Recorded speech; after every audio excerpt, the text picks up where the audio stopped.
Selamat datang ke pertemuan. Assalamualaikum warahmatullahi wabarakatuh. Selamat datang ke pertemuan ke-8 dari mata kuliah PTE Mikro. Oke, jadi gimana UTS-nya? Saya harap semuanya oke, sukses, nggak ada masalah ya. Jadi di pertemuan setelah UTS ini kita akan masuk ke materi soal perilaku produsen atau producer behaviors. Nah, materi yang akan saya presentasikan di sini adalah materi untuk pertemuan 8 dan mungkin 9. Saya lihat nanti apakah waktunya memungkinkan untuk membahas dua pertemuan. Oke, jadi dari sisi produsen ya, sebelum UTS dari sisi konsumen ya.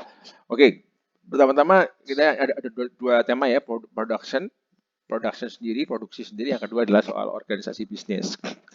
Oke, dan kalau kita mencoba memahami perilaku produsen ya, kita harus bisa memahami proses produksi karena produksi is what producer do ya, producer do the production ya. Sebagai produsen aktivitas utamanya adalah memproduksi. Nah, untuk memproduksi ada suatu konsep yang namanya production function atau fungsi produksi. Fungsi produksi menunjukkan tingkat maksimum output yang bisa diproduksi dengan jumlah input tertentu yang dimiliki suatu perusahaan dan dengan tingkat teknologi tertentu, tingkat suatu penguasaan teknik tertentu, teknik produksi tertentu ya. Jadi ada maximum output di sini yang diproduksi dengan given quantity of input ya, yang tapi itu dengan given state of engineering, dengan teknik produksi tertentu dan suatu technical knowledge tertentu ya, dengan pengetahuan tertentu. Itu namanya fungsi produksi ya, dengan asumsi bahwa produsen selalu memproduksi secara efisien sesuai dengan asumsi konsekuensi dari scarcity yang kita bahas di pertemuan sebelum UTS. Jadi tiap perusahaan pasti punya budget ya, anggaran untuk produksi dan itu terbatas. Karena keterbatasan itu maka harus diproduksi secara efisien. Oke, nah konsep tadi ya, dinyatakan secara matematis dalam persamaan seperti ini. Q sama dengan F sama dengan K, L, N, M, dan E. Di mana Q mewakili quantity, ya, quantity produce, jumlah yang diproduksi, quantity. Kemudian capital K adalah capital, ya. K di sini adalah key mewakili quantity ya, sebagai variabel yang dipengaruhi, variabel tidak bebas. Di sini ada K adalah capital ya, barang modal, L labor, nah kerja, N adalah natural resource. Natural resource juga disebut sebagai land ya, karena land itu tanah kan ya, itu dianggap adalah bentukan alam. Manusia tidak bisa memproduksi tanah, walaupun sebenarnya juga bisa ya, kayak Singapura itu bisa memperluas tanahnya dengan apa namanya suatu proses engineering tertentu. Tapi kita asumsikan di sini land itu adalah dari alam, dan land itu nggak cuma lahannya sendiri tapi juga di bawahnya, termasuk mineral, termasuk minyak bumi yang ada di bawah tanah. Kemudian ada M. M adalah material. Material adalah bahan baku produksi. Bahan baku dalam produksi. Dan yang terakhir E atau energi. Ya. Nah, ini yang harus diperhatikan. Key ini adalah adalah unit ya, dalam bentuk unit. Jadi bukan dalam bentuk moneter. Jadi kalau misalnya produksinya adalah produksi mobil, mobil misalnya, Key adalah unit mobil yang diproduksi. Jadi sedangkan seluruh komponen di sini itu disebut sebagai input ya. Jadi input ini semua disebut sebagai input ya. Input yang input ini digunakan untuk memproduksi. Jadi secara sederhana bisa dibilang fungsi produksi menunjukkan hubungan antara input dengan key ini juga disebut sebagai output. Ya. Bagaimana hubungan antara input dan output. Ya, seperti itu ya. Itu adalah teori produksi ya, seperti itu. Oke. Next. Sekarang produksi, untuk memahami produksi, ada beberapa istilah yang harus Anda pahami. Yang pertama, ada 3 istilah dasar, yaitu pertama total product, ya, total product. Yang kedua average product, Dan yang ketiga adalah marginal product. Ya, secara apa namanya matematik ini total produk itu sama dengan Q tadi, dengan Q output ya, itu total output yang diproduksi. Kalau average product ya itu adalah output ya, atau ini atau quantity atau output ya, sama aja ya, output produksi.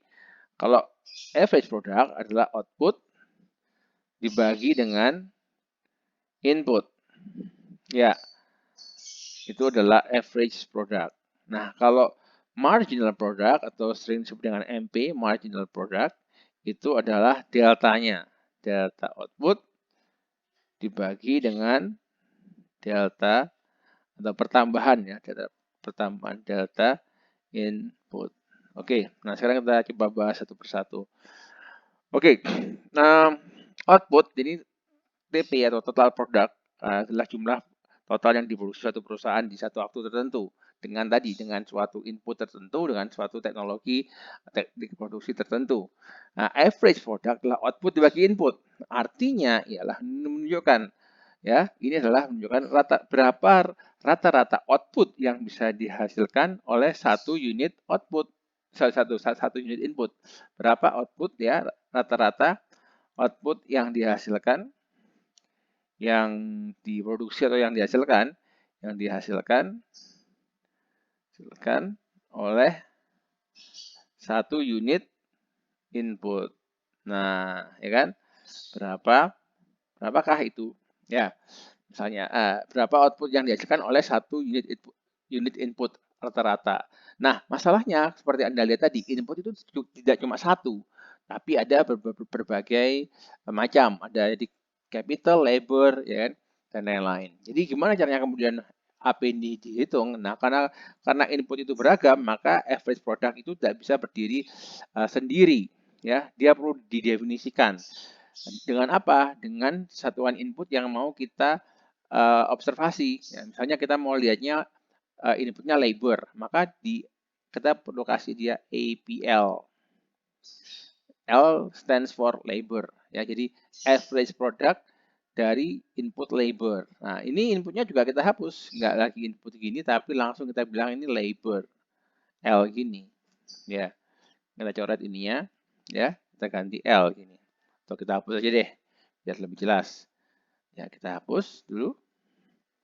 Ini kita hapus ya. Ini kalau sudah spesifik ini, maka ini adalah sekarang kita pakai sebagai labor ya, L.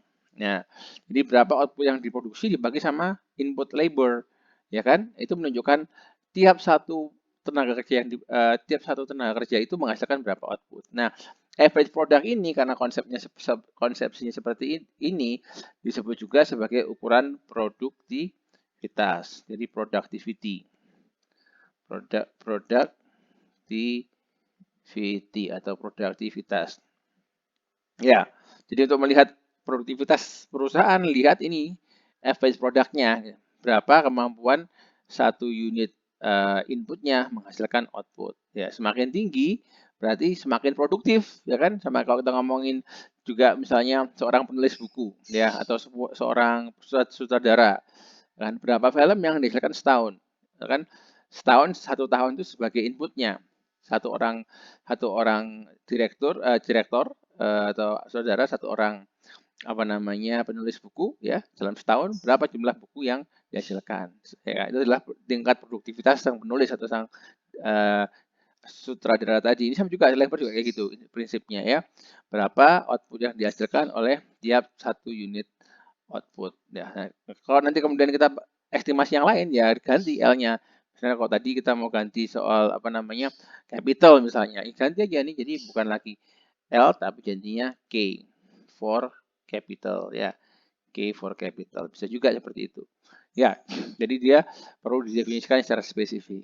Nah, itu average product. Sekarang kita masuk ke yang ketiga, MP atau marginal product. Oh ya, by the way, kan ini kan output sama TP itu kan sama ya. Jadi bisa juga ini ditulis seperti ini, nggak masalah. Ini ditulis ini diganti gini, TP gini ya boleh juga gitu, tidak masalah karena itu dua hal yang sama. Nah, gini TP gini sama aja betul ya. Ini maksudnya adalah output kan, TP sama dengan output kan, TP sama dengan output. Oke, lanjut ke marginal product. Nah, kalau marginal product ini sekarang mirip sama tadi, sama average product, tapi sekarang ada deltanya. Jadi bukan nilai absolutnya yang kita rasiokan, tapi perubahannya. Jadi berapakah perubahan output dibagi perubahan input. Nah, kalau gini sekarang artinya ialah berapakah rata-rata, berapakah pertambahan dari output, rata-rata pertambahan output tiap satu unit pertambahan ya, artinya pertambahan ini dalam kurung delta ya, satu unit pertambahan input ya. Oke, nah sekarang ini pertambahannya, deltanya. Jadi kalau perusahaan nambah satu unit input, berapa jumlah output yang akan bertambah? Gitu. Beda ya sama tadi ya. Jadi ini deltanya, jadi sifatnya dinamik. Kalau jadi sifatnya adalah moving, bergerak ya. Kayak video gitu bergerak. Kalau yang tadi average product itu dia statik, dia kayak jepret sekali gitu loh. Saat ini seorang pekerja bisa menghasilkan berapa output secara rata-rata. Itu yang average product. Kalau marginal product itu adalah tambahan. Kalau perusahaan nambah satu unit tenaga kerja lagi, berapa sih yang akan tambahan output yang dihasilkan oleh akibat tambahan satu unit tenaga kerja tadi? Ya gitu. Itu adalah konsep marginal product. Nah, seperti yang saya sudah bilang tadi, sama dengan average product, input ini nggak bisa lebih dari satu, ya. Lebih dari satu. Ya, mungkin ada ya perusahaan yang dengan satu input. Tapi itu pun juga pasti ada bahan baku kan, nggak mungkin dia sendiri. Kecuali mungkin di industri jasa ya, kayak misalnya public speaker atau apa mungkin bisa, tapi ketika inputnya lebih dari satu, maka ini nggak bisa didefinisikan secara sendiri gitu. Makanya jadi perlu sama ke atas harus dispesifikan. Ini ngomongin apa nih inputnya? Maka kemudian dikasih. Ini kalau ngomongin labor maka MPL, marginal productivity of L labor ya. Dan kemudian yang di bawahnya diganti juga sama ke atasnya. Be specific gitu. Ini ngomongin soal input apa? Inputnya misalnya tadi kita ngomongin soal labor, ya udah berarti ini diganti ini adalah L atau labor gitu kan. Jadi kalau misalnya delta ya, delta labor. Kalau berapa tambahan, kan ini kan dibagi kan, jadi dapatnya adalah rata-rata. Berapa tambahan rata-rata output tiap tambahan satu unit labor atau input yang lain. Kalau MPK berarti tambahan satu unit capital ya. Itu konsepsi average product, marginal product, dan total product ya. Oke. Kemudian berikutnya, ini saya hapus saja biar nggak bingung. Clear all. Oke. Ya tadi kan total product adalah total output yang diproduksi dalam physical unit, dalam unit ya. Jadi bukan dalam bentuk rupiah tapi dalam unit produksi. Average product, total unit product ya, berapa yang atas tadi total product dibagi sama total input yang digunakan. Marginal product adalah ekstranya, delta output dibagi delta input. Jadi berapakah tambahan ekstra output akibat tambahan satu unit input. Nah, yang lain dengan menjaga input yang lain konstan. Oke, ini ilustrasi secara grafisnya ya. Jadi di bawah ini adalah tabel ya, yang atas itu adalah grafik. Kita lihat satu-satu dulu ya, kita lihat. Ini saya ganti warnanya biar kelihatan. Oke, yang ini yang di kolom bawah ini ada satu kolom pertama itu menunjukkan unit dari labor input. Ya, asumsinya kita menggunakan satu unit input yaitu labor 0, 1, 2, 3 sampai 5 ya. Yang sebelah kolom kedua adalah total produk. Berapa produk yang dihasilkan dengan input yang dimiliki dengan teknik produksi dan teknologi yang saat ini dimiliki ya. Saat inputnya 0, maka produknya sama dengan 0. Ya kan? Nah, kemudian saat inputnya 1, total produksi perusahaan 2.000. 2 input 3.000, 2 tenaga kerja 3.000, 3 tenaga kerja, 4 tenaga kerja, 5 tenaga kerja, 3.900 ya. Itu yang pertama. Nah, dari dua info ini tadi, kolom 1 dan kolom 2, kita bisa menggambar ini. gambar A ini digambar, ini adalah ilustrasi dari kolom 1 dan kolom 2. Di label yang sumbu X-nya adalah input, ya.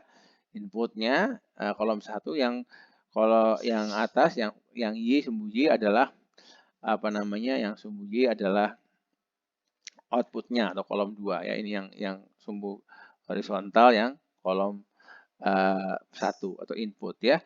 Itu adalah satu kurva. Ini adalah yang namanya kurva produksi, suatu kurva yang menunjukkan hubungan antara input dan output, ya.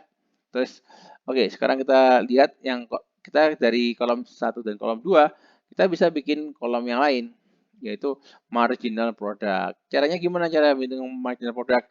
Ingat tadi deltanya kan, ya. Jadi delta dari apa tuh? Delta dari produksi 2000 sama 0. 2000 kan? 1, 2000 sama 0, 2000. 1 kurangi 0, 1. 2000 bagi 1, 2000. Ini adalah marginal product. Yang pertama. Yang kedua, di level 2, ini sekarang naik lagi di yang ketiga, jadinya 3, sekarang dengan 2 unit menghasilkan 3000, ya kan? Berarti berapa nih? Delta outputnya 3000 ke 2000. 1000 kan, ya? 1000 dibagi 2 kurangi 1. 1. Jadi 2000, 3000 kurangi 2000, 1000. 1000 bagi 1, 1000. Dan seterusnya, ya. Nah, ini adalah tambahan. Jadi pada level segini, tambahan 1 unit input akan menghasilkan tambahan 2000 output. Di sini tambahan 1 unit input menghasilkan 1000 output dan seterusnya, ya. Nah, ini kemudian kalau kita gambar kolom 3, ya, dan kolom 1 kita gambar, maka akan jadi gambar ini. Gambar yang kedua ini, ya. Ini adalah gambar di mana sumbu X-nya adalah label yang di kolom 1, yang ini tadi, ya, yang ini tadi. Nah, sekarang yang sumbu Y-nya itu menunjukkan yang kolom 3, yang ini tadi, yang ini, ya. Itu. Nah, kita lihat tadi, ya. Nah, oke, sekarang kita sebelum kita bahas yang grafik yang pertama tadi, ya. Nah, di grafik ini, yang grafik fungsi produksi ini, kita bisa juga melihat bagaimana perubahan output. Jadi semakin banyak input, outputnya semakin gede. Nah, tapi kalau kita lihat marginal produknya ini tadi kan, nah, yang warnanya ini, yang dikasih kotak-kotak ini, adalah marginal produknya, ya kan? Nah, jadi tambahan 1 unit input tenaga kerja menghasilkan 2000, tambahan 2000 output. Nah, tapi di fase yang kedua, dari 1 ke 2, ini juga nambah loh, sama loh nambahnya, sama-sama nambah 1. Tapi sekarang 2 unit labor menghasilkan 3000, ya kan? Atau kalau kita bagi, ya, 3000 dikurangi 2000 jadinya 1000, ya, 1000, ya kan? 1000. Jadi sekarang tambahan 1 unit tenaga kerja dari 1 ke 2 itu menghasilkan sekarang cuma 3000. Dari sebelumnya menghasilkan 2000, turun 1000, ya kan? Dan seterusnya juga gitu. 2 ke 3 menghasilkan kurang dari 3000, ya kan? Kurang dari 3000. Ya. Nah, ini adalah berapa nih? 500 kan di sini dan seterusnya. Jadi blok-blok hitam yang di sini, blok-blok hitam di sini itu adalah menunjukkan marginal product. Ya, kemudian yang ini kita pindahkan ke sini. Ya, yang warnanya blok-blok warna hitam ini pindah ke sini. Jadinya jadi kurva marginal product. Apa kesimpulannya dari dua gambar ini? Kesimpulannya ialah penambahan input akan selalu membuat outputnya naik. Ya kan? Output akan selalu naik kalau inputnya ditambah, ya kan? Tapi marginal product, tambahan unit, tambahan outputnya tiap tambahan 1 unit akan lama akan turun, ya. Terus bertambah, tapi pertambahannya semakin lama semakin turun. Oke. Nah, next. Nah, ini adalah konsep yang namanya the law of diminishing return. Ada juga yang bilang the law of diminishing marginal return. Artinya apa? Perusahaan akan dapat extra output, ya, yang semakin lama semakin berkurang ketika kita menambah input, ya, suatu input dan tetapi menjaga input yang lain konstan. Jadi marginal product dari tiap unit input akan turun, ya, dengan pertambahan input tadi, tapi yang lainnya konstan ya. Jadi ini kata kuncinya. Jadi suatu perusahaan firm dapat less, get less and less. Jadi dapat less semakin kecil, extra output, tambahan outputnya semakin kecil ketika menambah additional input ya. Ketika input ditambah terus menerus, tambahan outputnya marginalnya semakin kecil, holding other input fix. Jadi input yang lainnya konstan, hanya ada satu input yang kita tambah terus-terus, itu akan lama marginal produknya atau tambahan outputnya akan semakin kecil ya. Jadi marginal product ya, atau bahasa teknisnya marginal product dari tiap unit input akan decline, akan turun. Tadi kan ya declining kan. Jadi diminishing return itu apa? Ditunjukkan dengan declining marginal product. Jadi marginal product of each unit input will decline as the amount of that input increase ya. So, dengan peningkatan input maka tapi holding all other input constant. Tapi syaratnya yang lainnya tetap berubah. Yang pertama cuma satu input tadi, yang dalam konteks tadi adalah labor atau tenaga kerja. Ya. Nah, ini ilustrasi dalam pertanian ya. Ini adalah apa namanya itu? Pupuk ya. Pupuknya nambah terus. Ini adalah outputnya. Outputnya ini corn atau jagung gitu ya. Jadi ditambah terus meningkat tapi kemudian jadi semakin datar bentuknya. Jadi mirip sama parabola tadi yang kita gambar tadi ya. Nah, jadi polanya mirip ya. Tambahan inputnya akan semakin kecil. Outputnya mungkin nambah terus outputnya, tapi pertambahan outputnya akan semakin turun. The law of diminishing return. Oke, nah itu jadi itu adalah hukum ekonomi yang berlaku tadi, yang kita bahas tadi, ketika ada satu input yang sifatnya variabel bertambah terus dan input yang lainnya konstan. Kita menambah satu input aja, ya kan, yang bertambah, yang lainnya konstan, maka itu akan terjadi yang namanya the law of diminishing return, ya, teori ekonomi yang berlaku. Tapi gimana yang akan terjadi seandainya tidak cuma satu input yang bertambah, tapi semuanya, ya, semua input bertambah dengan suatu proporsi tertentu. Apa yang akan terjadi dengan outputnya? Nah, apa yang terjadi ya ada tiga.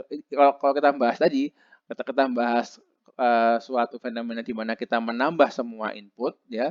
Kalau kita jadi yang sebenarnya diminishing itu adalah fenomena di mana kita menambah hanya satu unit, satu tipe input, ya. Dalam konteks tadi ada labor, yang lainnya konstan. Nah, kalau kita menambah seluruh input dan kita pengen melihat gimana kaitannya ke output, kita akan membahas konsep yang namanya return to scale.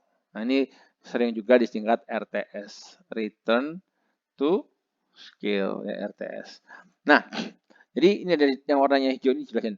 Return to scale itu adalah the effect of scale increase in input on quantity produced. Jadi adalah efek dari efek skala dari penambahan input ya terhadap quantity dari yang diproduksi ya. Nah, ada tiga nih kemungkinannya kalau kita menambah suatu input ya, misalnya kita tambahin input semuanya kita tambah 2 kali lipat. Nah, ada tiga kemungkinan. Yang pertama adalah yang namanya yang pertama itu adalah constant return to scale. Ya, ini. Jadi ketika perubahan input menghasilkan perubahan output dengan proporsi yang sama. Jadi kalau kita tadi nambahnya inputnya sebesar 2 kali lipat, ya, Y, terus habis itu outputnya juga nambah 2 kali lipat, itu namanya constant return to scale. Ya, sama proporsinya. Kalau kita naikkan 3 kali lipat inputnya secara seluruhnya ya, naik 3 kali lipat, output juga naik 3 kali lipat, itu namanya constant return to scale. Nah, itu yang pertama. Yang kedua adalah ketika tambahan input, ya, proporsi pertambahan input membuat output naik dengan proporsi yang lebih besar. Jadi kita menaikkan inputnya 2 kali lipat, outputnya 3 kali lipat atau 4 kali lipat. Nah, kalau kita menemui fenomena ini, maka itu adalah namanya increasing return to scale atau disebut juga dengan economies of scale, gitu kan. Jadi outputnya bertambah dengan proporsi yang lebih besar dari penambahan proporsi input, ya. Itu yang terakhir adalah namanya decreasing return to scale. Ini yang paling soro ya. Jadi tambahan output bertambah, tapi proporsinya di bawah penambahan input. Jadi misalnya input naik eh, 2 kali lipat gitu ya, input, tapi outputnya cuma naik 1,5 gitu. Ya, di bawah proporsi peningkatan input. Itu namanya decreasing return to scale. Ya, itu konsepnya. Nah, banyak kan yang terjadi itu unik ya, tiap industri beda. Ada industri tertentu yang di mana fenomena yang terjadi adalah constant scale. Ada juga industri yang terjadi fenomena increasing, ya ada juga yang decreasing. Nah, kita bahas sekarang yang increasing. Kenapa kok bisa terjadi increasing to scale atau economies of scale? Ini penyebabnya ya. Penyebabnya ialah ini adalah sumber dari source of economies of scale, sumber dari economy of scale. Yang pertama spesialisasi. Ya, ketika melakukan spesialisasi pembagian tugas itu bisa meningkatkan secara lebih besar gitu ya. Dulu kan misalnya kalau kita UKM gitu ya, yang ngurusin marketing, yang ngurusin produksi orangnya sama, ya kan? Begitu bisnisnya tambah besar, sekarang mereka meng-hire orang khusus ngurusi marketing, orang khusus ngurusi keuangan. Ya karena terspesialisasi kerjanya lebih bagus gitu. Sehingga itu akan membuat output perusahaan naik dengan apa lebih besar daripada penambahan input gitu kan. Karena ada spesialisasi. Tadinya dicampur jadi satu karena UKM kan nggak kuat bayar ya. Satu orang garap dua kerjaan gitu.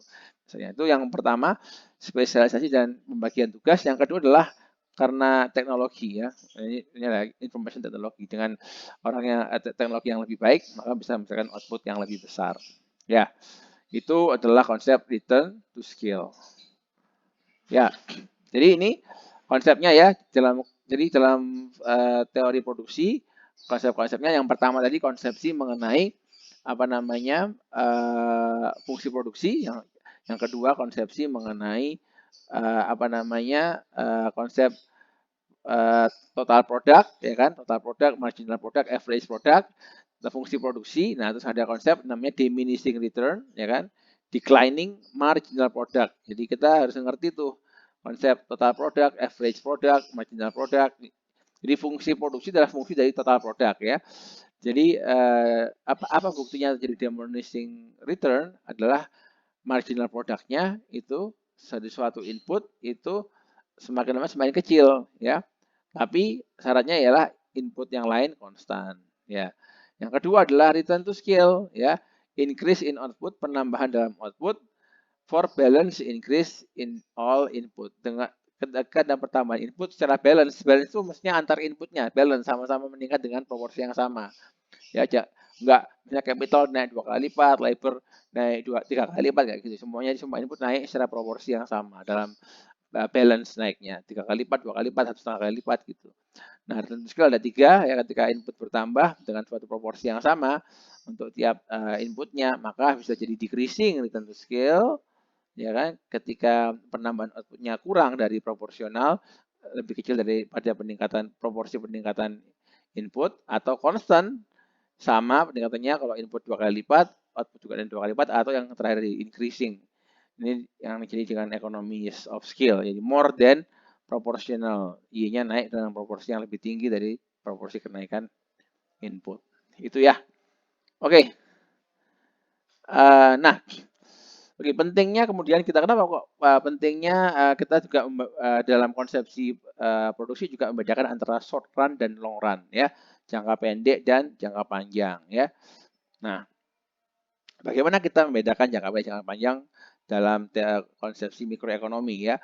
Kalau dalam ilmu yang lain mungkin itu ada jumlah tahun. Oh, kalau misalnya kita ngomong soal negara ya, fiskal gitu, jangka pendek setahun, jangka panjang 5 tahun kan, 5 tahun pergantian presiden. Presiden punya RPJMN,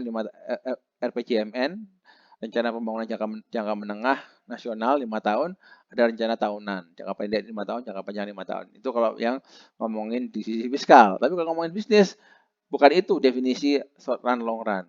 Ya, short run dalam teori mikro adalah suatu periode waktu di mana ya only some input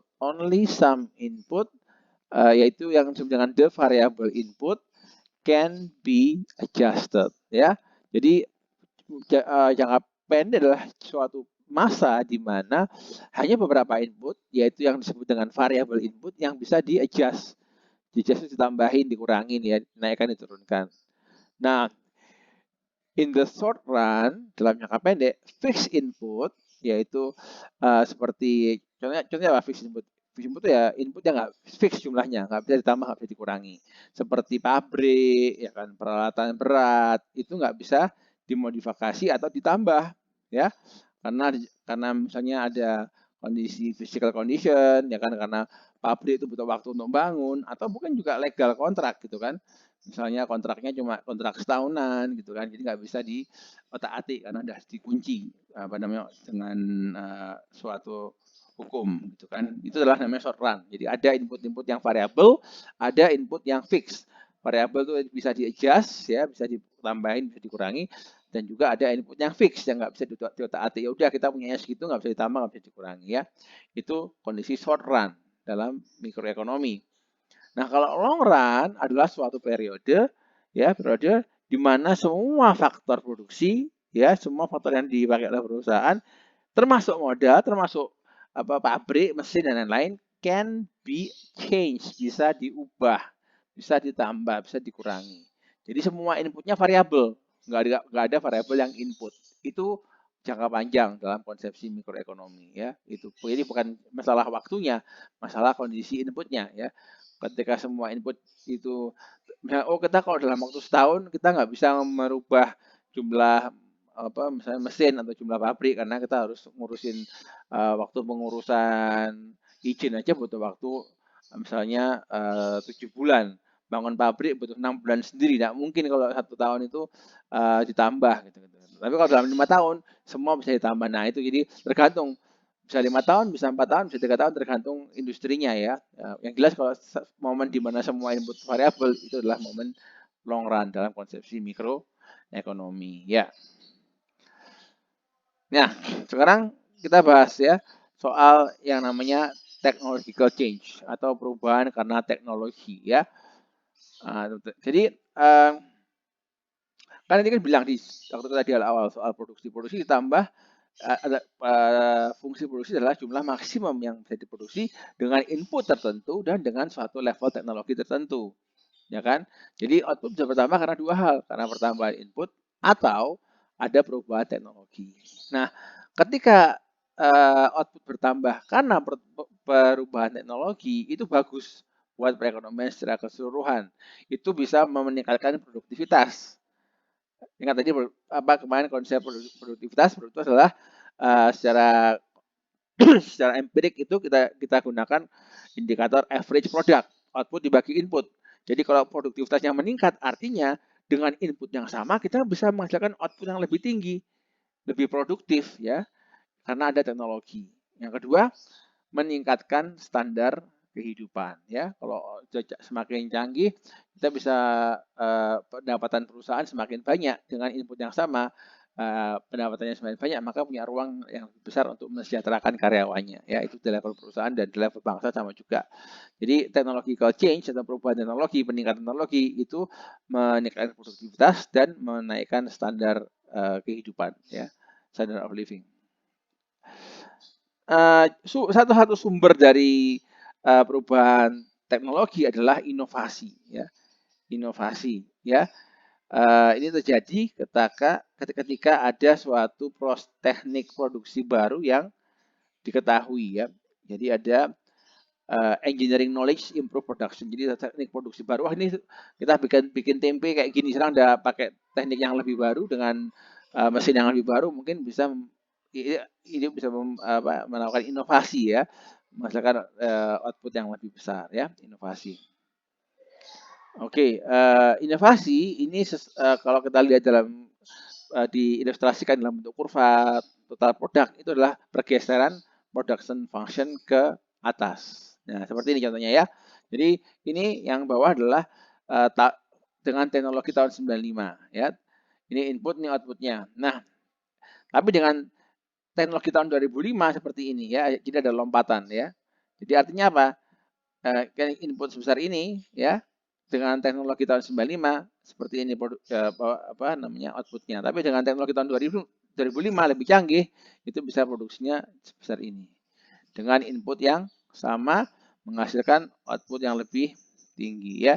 Jadi secara ilustratif di dalam fungsi produksi, ketika ada perubahan teknologi dalam bentuk inovasi, itu akan menggeser ke atas apa namanya kurva production ya, atau production function seperti itu ya.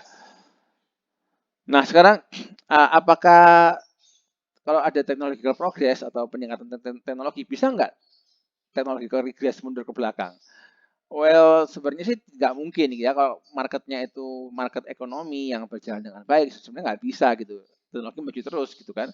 Karena teknologi yang jelek itu akan ditinggalkan, inferior product ditinggalkan oleh pada teknologi yang baru. Tapi kalau ada market failure, ada kegagalan pasar, bisa terjadi. Misalnya kasus polusi gitu kan. Nah, jadi ini terjadi karena inferior teknologi, karena social cost dari polusi tidak dimasukkan dalam pengeluaran perusahaan, nggak dihitung gitu loh. Jadi malah menurunkan kualitas kehidupan. Jadi seperti itu ya. Itu jadi nggak ada insentif untuk meningkatkan teknologi, malah mundur teknologinya gitu kan. Kalau ada kalau misalnya pemerintah memajak cost dari tadi, cost of pollution itu dikenakan ke perusahaan dalam bentuk pajak, itu bukan mendorong perusahaan untuk menerapkan teknologi yang baru dalam yang lebih clean, lebih bersih, sehingga bikin technological progress meningkat. Gitu ya. Oke. Oke, yang berikutnya untuk konsep productivity dan productivity growth, mungkin saya simpan untuk pertemuan minggu depan ya. Jadi ini saya cukupkan ini untuk pertemuan 8 sampai di sini. Pertemuan 9 saya akan bikin video juga untuk pertemuan 9. Terima kasih atas perhatiannya, semoga ada manfaatnya. Wassalamualaikum warahmatullahi wabarakatuh.